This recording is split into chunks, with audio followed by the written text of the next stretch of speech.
আমি শিক্ষিত পতিতা। স্বামীর সঙ্গে পাশাপাশি আমার অন্য পুরুষের সঙ্গ লাগত। তবে সেই সঙ্গে সবগুলো শরীর ছিল না।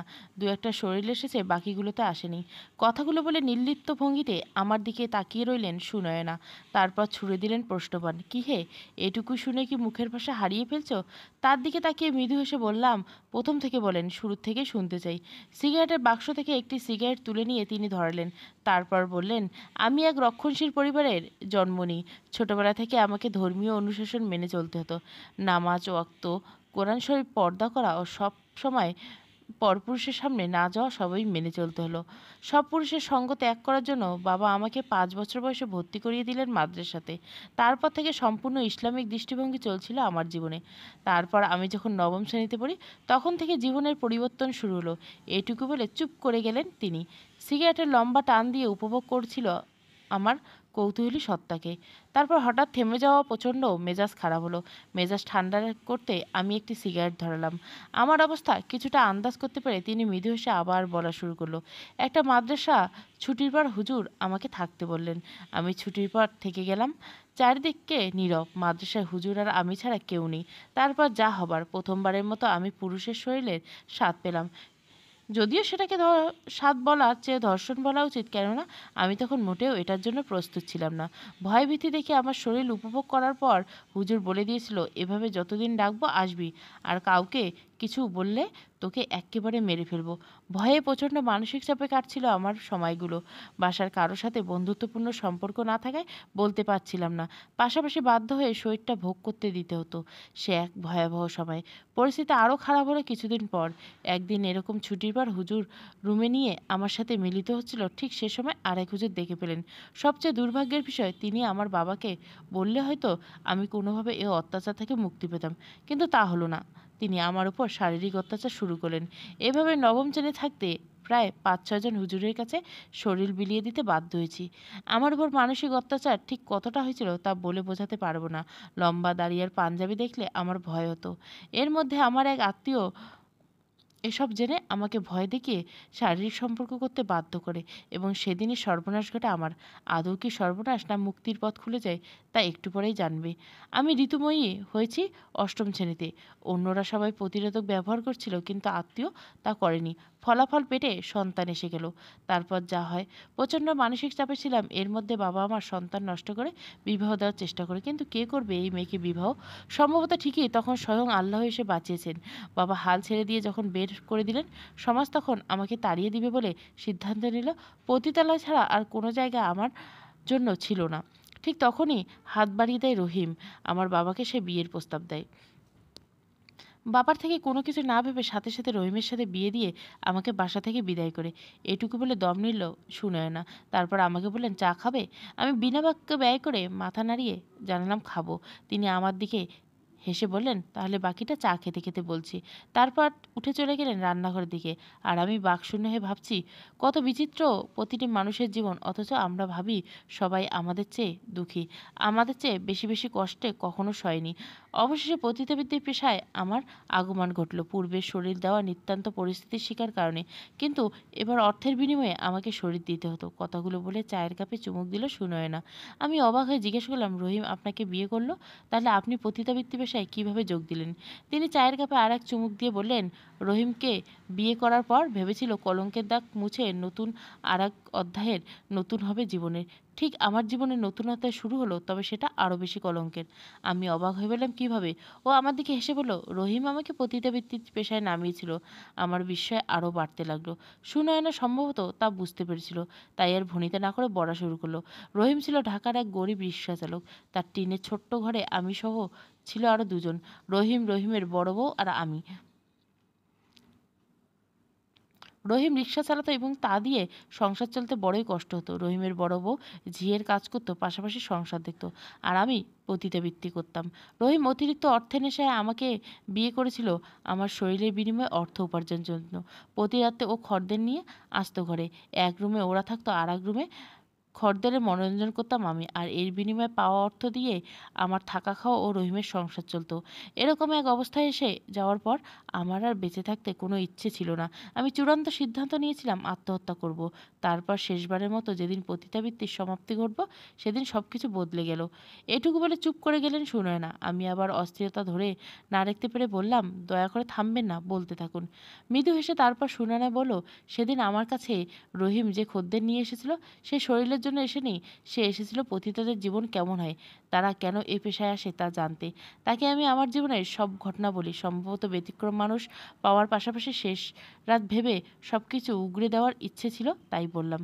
সব শুনে সে আমার হাতে হাত রেখেছিল। আত্মহত্যা কোনো সমাধান নয়। জীবন তো একটাই, মৃত্যুর পর তো কিছু নেই।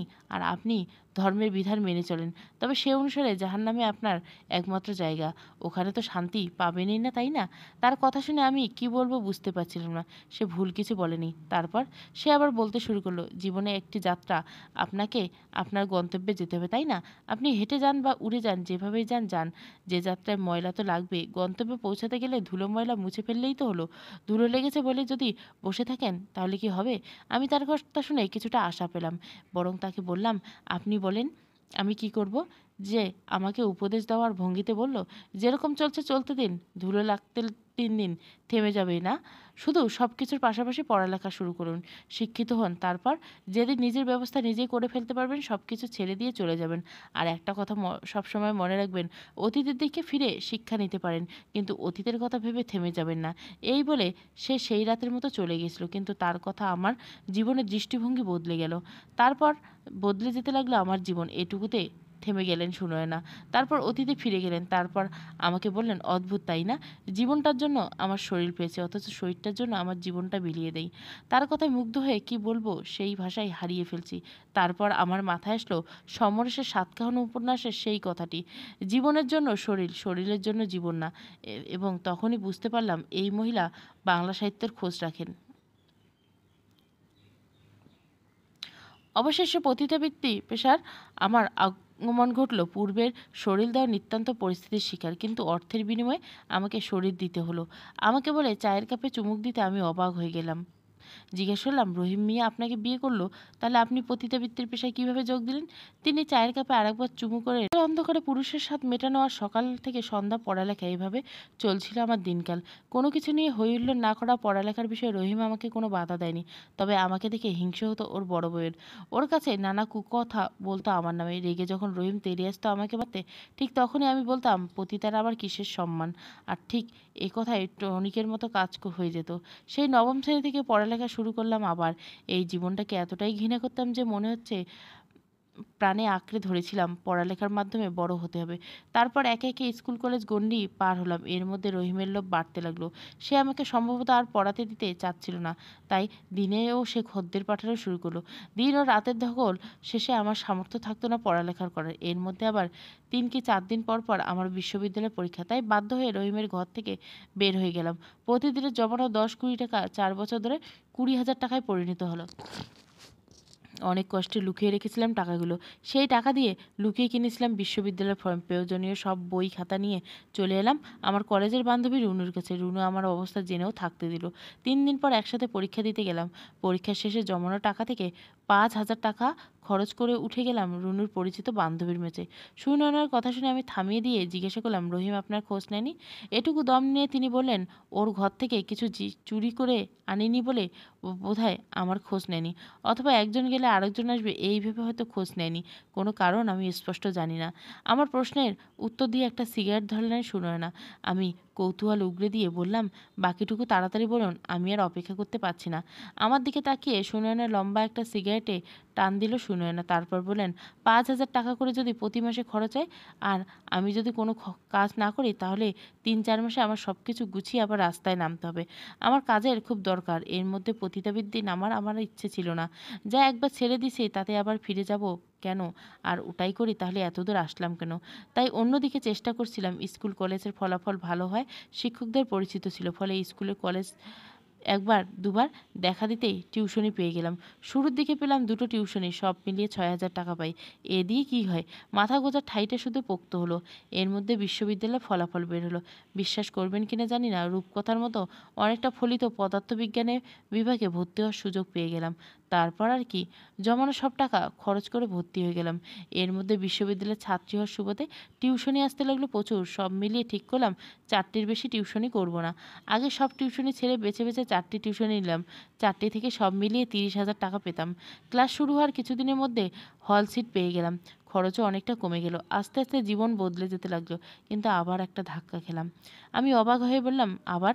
তিনি এসে বললেন, হ্যাঁ আবার। হলে ওঠার পর একদিন আমাকে বড় আপুরা ডেকে বলেন মানসিকভাবে যৌন অত্যাচার করলেন। পাশাপাশি বড় ভাইয়াকে যে বলতে লাগলেন আমার অন্তঃবাসের মাপ। বাধ্য হয়ে করতে হলো। সর্বোচ্চ বিদ্যমান এসে আমাকে নিগৃহীত হতে তা ভাবতে পারিনি। সারা রাত কেঁদেছিলাম। বিষয়টা নিষ্পত্তি হতে একদিনে হচ্ছে, কিন্তু তার বেশ মনের মধ্যে অনেক দিন রয়ে গেছিল। তার মধ্যে একদিন রহিমের সাথে দেখা হলো বিশ্ববিদ্যালয়ের রাস্তাটিতে। সম্ভবত সে অতীতকে ফেলে আসছিলাম, তা আমাকে ছেড়ে দেয়নি এত সহজে। আর তা যদি নাই হয়, তাহলে কেনই বা সেদিন রহিম রিকশায় সেদিন আমারই বিভাগের বড় বোনকে নিয়ে আসবে? আর কেনই বা সে আমাকে আমার কথা বলবে? তারপর আর যা হয়, পুরো বিশ্ববিদ্যালয় জুড়ে ছড়িয়ে পড়লো আমার অতীতের পরিচয়। ক্যাম্পাসে, হলে কোথাও কথা শুনতে বাকি নেই আমার। আমার রুমমেট রুম পরিবর্তন করলো। কেউ আমার সাথে থাকতে চায় না। ক্লাসে কেউ আমার সাথে বসতে চায় না। যা ইচ্ছে তাই বলে যায়। কর্তৃপক্ষ আমাকে নিয়ে বিপাকে পড়লো এবং আমাকে বহিষ্কারের সিদ্ধান্ত নিল। মানসিকভাবে ভেঙে পড়ছিলাম প্রচুর। আমার সব চেষ্টা বিফল হয়ে যাচ্ছে, মানতেই পারছিলাম না। এবং জীবনের আবার পরিবর্তন। এটুকু বলে নীরব হয়ে গেল সুনয়না। সূর্যের গাঢ় লাল আভা ছড়িয়ে পড়েছে পশ্চিম দিক থেকে। দেখে মনে হচ্ছে যেন পরাজয়ের আগে শেষ শান্তিটুকু দিয়ে লড়ে যাচ্ছে এমন। একদিকে এক মনে তাকিয়ে আছে সুনয়না। আবার সেই দৃষ্টির দিকে তাকিয়ে আমার মনে হচ্ছে সূর্যের সাথে তিনি তার নিজের জীবনের মিল খুঁজে পাচ্ছেন। আর ঠিক তখনই মনে প্রশ্ন জাগলো, কেউ জীবনযুদ্ধে ধুকে ধুকে লড়ে যায়, অথচ আমাদের কেউ না কেউ বিনা প্রয়োজনে তার লড়াইটাকে আরও জটিল করে দেয়। মানুষ এই সমাজ ব্যবস্থা মানুষের উপকার করার জন্য তৈরি করেছিল, কিন্তু এই সমাজ ব্যবস্থা মানব জীবনকে কঠিন করে তোলে। তবে কেন এই সমাজ ব্যবস্থাকে বাঁচিয়ে রেখেছে মানুষ? সবার উন্নতির জন্য, নাকি নির্দিষ্ট কিছু মানুষকে সুবিধা দেওয়ার জন্য? জানি প্রশ্নগুলো করলে আলোচনা অন্যদিকে চলে যাবে, তাই একটা সিগারেট ধরিয়ে আমি মুগ্ধ নয়নে তাকিয়ে রইলাম সুনয়নার দিকে। আর ভাবছিলাম, এবার না জানি কি পরিবর্তনের কথা শোনাবে সুনয়না। কোনো পতিতা যদি পতিতাবৃত্তি ছেড়ে অন্য কোনো পেশায় নিযুক্ত হয়, তবে সমাজ তাকে মেনে নেয় না। পতিতাবৃত্তি প্রায় সবাই ঘৃণা করে। এমনকি যে প্রতিদিন পতিতালয়ে যায়, সেও কোনো কিছুতে বিরাগ ভোজন হলে পতিতা বলে সম্বোধন করতে বাদ দেয় না। তাহলে কোন পতিতা যখন এই পতিতাবৃত্তি ছেড়ে অন্য কোনো পেশায় আগমন ঘটবে, তখন তাকে বাধা দিতে আটকে রাখা হয় কেন? প্রতি পদক্ষেপে নিত্য নতুন সমস্যার সম্মুখীন করে বারবার তাকে আগের পেশায় ফিরে যেতে বাধ্য করার চেষ্টা করে কেন? পশ্চিমের সূর্য শূন্য রক্তিম বর্ণ ধারণ করা আকাশের দিকে তাকিয়ে প্রশ্নগুলো আমার দিকে ছুড়ে দেন সুনয়না। আমি খানিকটা অপরাধীর মতো মুখ করে উত্তর দিলাম, মানুষ পতিতাবৃত্তিকে ঘৃণা করে, পতিতাকেও করে, কিন্তু পতিতাদের তাদের প্রয়োজন। বিশেষ করে পুরুষতান্ত্রিক সমাজ ব্যবস্থায় নারীর উপর আধিপত্য বিস্তার করে নানা রকম ভয়ভীতি দেখে একগামী থাকতে হয়, বাধ্য করতে হয়। তবে কিছু মেয়ে তার বহুগামী মানসিকতা আটকে রাখতে না পেরে কয়েক পুরুষ বিচরণ করে, কিন্তু তারও একটা নির্দিষ্ট সীমা আছে। কিন্তু পুরুষের বহুগামী মানসিকতার বিরুদ্ধে উচ্চবাক্য করার তেমন কেউ নেই। আর বহুগামী মানসিকতা পরিপূর্ণের জন্য নারীর প্রয়োজন। কিন্তু নারীর বহুগামিতা বলয়ের ভেতরে আটকে ফেলার নিজের চরিতার্থ করা অসম্ভব। আর তাই অর্থকষ্টে পড়ে থাকা নারীদের অর্থের বিনিময়ে শরীর দিতে বাধ্য করা হয়। আর তারা যদি অর্থকষ্ট দূর করে পূর্বের জীবন ফিরে পায়, তাহলে শরীর প্রয়োজন মেটাবে কে? তাই সে ফিরতে না পারে, সেজন্য সমাজ তৈরি করে পদে পদে বাধা তৈরি করে রেখেছে। এজন্য একজন পতিতা শিক্ষিত হয়ে স্বাভাবিক হয়ে ফিরে আসার ঘটনা বিরল। পৃথিবীর পশ্চিমান্তে অর্থাৎ উন্নত দেশে ফিরে আসার অনেক উদাহরণ দেখা যায়, কিন্তু তার পেছনে যেসব কারণ আছে তা বলা শুরু করলে কথোপকথন অন্য আলোচনায় চলে যাবে। তাই আজ এই আলোচনায় শুধু শেষে সমাপ্তি টানব এই বলে, পশ্চিমের উদাহরণ থাকলে পূর্বে তা বিরল। কেননা পশ্চিম সবসময় বার্লিন আর কে না জানে বিনাশের আগে উজ্জ্বলতার জন্য সবার থেকে বেশি হয়। যাই হোক, অনেক কথা হলো, এবার আপনার জীবনের ফিরে আসুন। সুনয়না এবার একটু শব্দ করে হাসলো।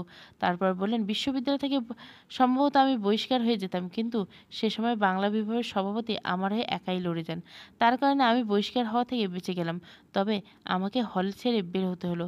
হল ছেড়ে যাবার দিন আমি স্যারের সাথে দেখা করি। তিনি আমার মাথায় হাত রেখে বলেছিলেন, মা, এই পচাগলা সমাজে বেঁচে থাকা বড় দায়।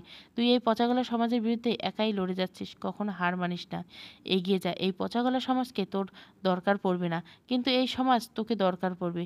সেভাবে নিজেকে গড়ে তোল। স্যারের কথার মাঝে আলাদা একটা মায়া ছিল, পরম মমত্ববোধ আমাকে ঘিরে ধরে, এবং সম্ভবত সেদিনে আমার মনোবল আরও দৃঢ় হয়। কিন্তু আমার বাসস্থানের কোনো ব্যবস্থা হয়নি। আমি কই থাকবো কিছু জানি না। ঠিক তখনই আমার বিভাগের এক ছোট বোন আমাকে তার বাসায় কিছুদিনের জন্য থাকতে দেয়। আমি ফোড়ন না কেটে পড়লাম না। জিজ্ঞাসা করলাম, সে কেন থাকতে দিল? সুনয়না বলল, সমাজে কিছু ব্যতিক্রম মানুষ আছে বলে সমাজ টিকে আছে, এখনো ভেঙে পড়েনি। এটুকু বলে চুপ করে থাকলেন। তারপর আমার নীরবতা দেখে আবার বললেন, সে কেন থাকতে দিছিল তা আমি জানি না। পরে সে বলেছিল আমাকে সে অনেক পছন্দ করতো, তাই সে থাকতে দিছিল। আর আমার অবস্থা তখন এতটাই করুণ যে সব কিছু ভাবার অবকাশ ছিল না। ওর বাসায় 1 সপ্তাহ ছিলাম, তারপর নতুন মেসে উঠলাম। নতুন মেসে কেউ আমার অতীতটা জানতো না, কিন্তু ক্যাম্পাসে সবাই জানতো। এর মধ্যে ক্যাম্পাসের বামধারার রাজনৈতিক দল আসলো আমার সিট কেন বাতিল হয়েছে তা নিয়ে আন্দোলন করতে। বলল আমার জন্য তারা লড়বে, অথচ আমার যখন বাসস্থানের প্রয়োজন তখন কেউ একটা টু শব্দ করেনি। যখন ঠিকানা হলো তখন এসেছে। এটা নিয়ে এখন আন্দোলন করলে কাজের কাজ তো কিছুই হবে না, বরং আমার থাকার অসুবিধা হবে। আমি তাদের মানা করে দিলাম। তখন ওরা আমাকে বলল অন্যায়ের প্রতিবাদ করা উচিত। আমি ওদের কথা শুনে তাচ্ছিল্য হাসি হেসে চলে আসলাম। আর ঠিক তখনই পেছন থেকে শুনতে পেলাম, 2 টাকার তার আবার কী ভাব? চুপচাপ হেঁটে চলে আসলাম। এত কিছুর পরেও আমার পড়ালেখা থেমে থাকেনি, বরং আমার জেদ আরও বেড়ে গেছিল। সবাই ঠিকঠাক চলছিল। তারপর একদিন টিউশন শেষ করে বাসায় ফিরছিলাম। রাত হবে 10টা। আচমকা 2 ছেলে আমাকে হ্যাঁচকা টানে অন্ধকারে এক গলিতে ঢুকিয়ে ফেলে। তারপর কি হয়েছিল আমি জানি না। যখন জ্ঞান ফিরল তখন দেখলাম লোকেরা আমার দিকে করুণ চোখে তাকিয়েছে, অথচ অধিকাংশ মানুষের ভেতরে কেমন যেন এক লোভাতুর দৃষ্টি। নিজের দিকে তাকিয়ে দেখে আমার শরীরে কাপড় প্রায় ছিন্ন বিচ্ছিন্ন। এর মধ্যে সাংবাদিকের ক্যামেরা ফ্ল্যাশ। এইটুকু বলে সুনয়না কেমন করে যেন কেঁপে উঠল। সম্ভবত দৃশ্যগুলি তার চোখের সামনে ফুটে উঠছিল। আমি নীরব। তার দিকে 1 গ্লাস পানি এগিয়ে দিতেই তিনি কেমন ভয়ার্ত চেহারায় তাকালেন। তারপর 1-2 সেকেন্ড পর হাসি মুখে বললেন, ধন্যবাদ। আমি তার দিকে তাকিয়ে বুঝলাম আপাতত তাকে কিছুটা সময় নিজের মতো থাকতে দেওয়া উচিত। তাই আর কিছু না বলে চুপচাপ একটা সিগারেট ধরালাম আর ভাবতে লাগলাম, রক্তে মাংসে গড়া এই শরীর তার জন্য কত কী। প্রতিটি মুহূর্তে তককে তককে থাকা, কখন একটু সুযোগ হবে, কখন একটু ভোগ করতে পারবো। আচ্ছা, মনুষ্যত্বের কারণ মানুষ শ্রেষ্ঠ লোকে বলে। জন্ম দেওয়ার পাশাপাশি জৈবিক চাহিদায় মানুষ যৌন সক্ষম করে, আর সেই যৌন সক্ষম মানুষকে আনন্দ দেয়। কিন্তু জোরপূর্বক অন্যের অমতে যখন যৌন সম হয়, তখন এক পক্ষ কখনোই সুখ পায় না। অসহায়ত্ব আর বেদনায় সে কাতরাতে থাকে। এই অসহায়তার কাতরতা থেকে অপরজন স্বর্গসুখ লাভ করে। এ কেমন মনুষ্যত্ব, এ কেমন সুখ! অন্যকে আঘাত করার সুখ অর্জন কি মানুষের কাজ নাকি পশুর কাজ? আচ্ছা, পশুও তো প্রয়োজন ছাড়া কাউকে আঘাত করে না। তাহলে এই মানুষ কি মানুষ? তাকে কি পশু বলা যাবে, না অন্য কিছু? অজানা কিছু প্রশ্ন নিয়ে আমি নির্বাক হয়ে তাকিয়ে রইলাম সুনয়নার দিকে। শান্ত স্নিগ্ধ মুখটা নিয়ে তিনি বসে আছেন আমার পাশে, অথচ কি দুর্গমগিরি কান্তার মরু পার করে এসেছেন তা তিনি ছাড়া আর কেউ কখনো বুঝতেই পারবেন না। যেই অতীত ছেড়ে আসার জন্য এত কিছু, সেই অতীতে আবার ফিরে এলাম। অবশ্য এবার আমি ফিরিয়ে এনেছি। যাওয়ার আগে ভাবলাম পরিবারের সাথে দেখা করে আসি। যে পরিবার থেকে আমাকে বের করে দেওয়া হয়েছিল।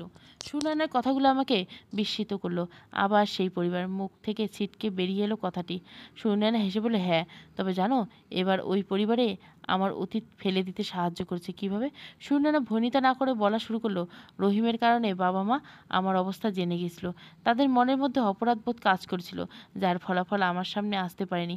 বাবা আমার জন্য অল্প কিছু টাকা জমিয়ে রেখেছিল। মাকে বলেছিল আমি যদি কখনো ফিরে আসি টাকাগুলো যেন আমাকে দেয়, আর যদি না আসে তাহলে কোথাও যেন দান করে দেয়।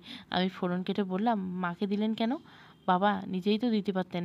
আমি অবাক না হয়ে পারলাম না, ঢোক গিলে বললাম, মাকে দিলেন কেন? আপনার বাবা নিজেই তো দিতে পারতেন।